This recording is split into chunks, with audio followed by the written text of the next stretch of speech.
Good Wednesday morning. I hope your week is going well. I'm Brock Hires in the newsroom. Be sure to stick around to the end of this broadcast because we will be giving away some tickets to Casablanca this Saturday at the Omak Theater. But now, here's a look at some of the headlines that will appear in today's edition of the Omak Okanogan County Chronicle.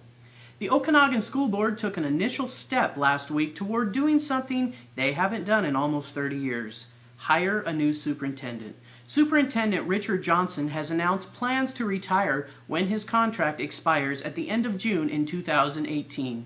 He will be almost 67 then and said, quote, "It will be time to retire." Another wolf depredation of livestock was confirmed last week in Ferry County, and another member of the Profanity Peak Pack was killed by state officials. Yesterday, a Republic woman claimed she saw a wolf about 10 feet from her Gardner Creek front porch.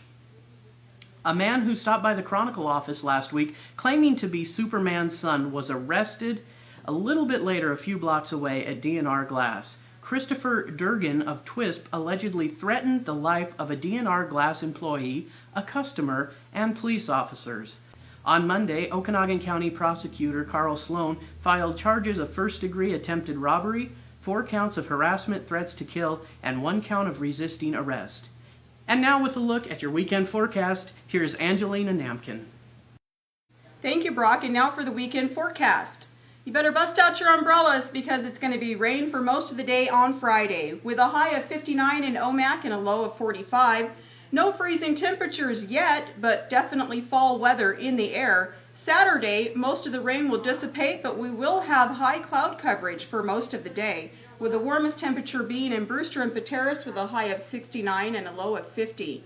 Heading into Sunday, still in the 60s, we'll have the highest in Brewster and Pateros will still have a 72 and a 49. Again, no freezing temperatures. Looks like a nice fall weekend. Thank you for checking in. Thanks, Angeli. And now with a look at your area sports, here's Chronicle sports editor Al Camp. What did we learn last week from area football teams? Lake Roosevelt is for real. The Raiders are now 5-0 after roaring back from a 28-8 halftime deficit at Orville and winning in overtime.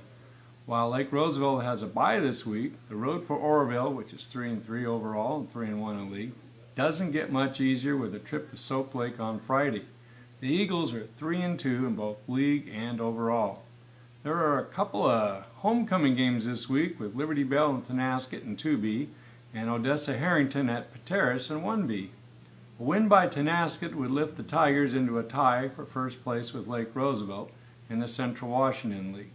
Number 5 state-ranked Okanogan's defense continues to improve, shown by its allowing only 98 yards on the ground and beating Kashmir 27-7.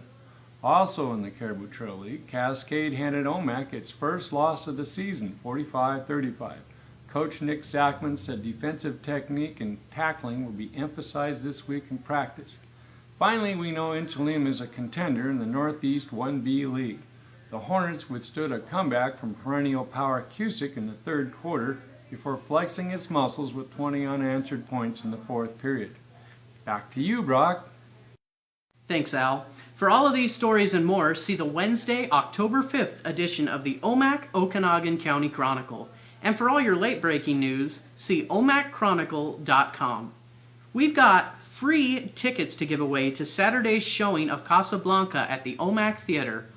We'll be giving them away to the 5th caller. Give us a call right now at 800-572-3446. From all of us at the Chronicle, thanks for watching and have a good day.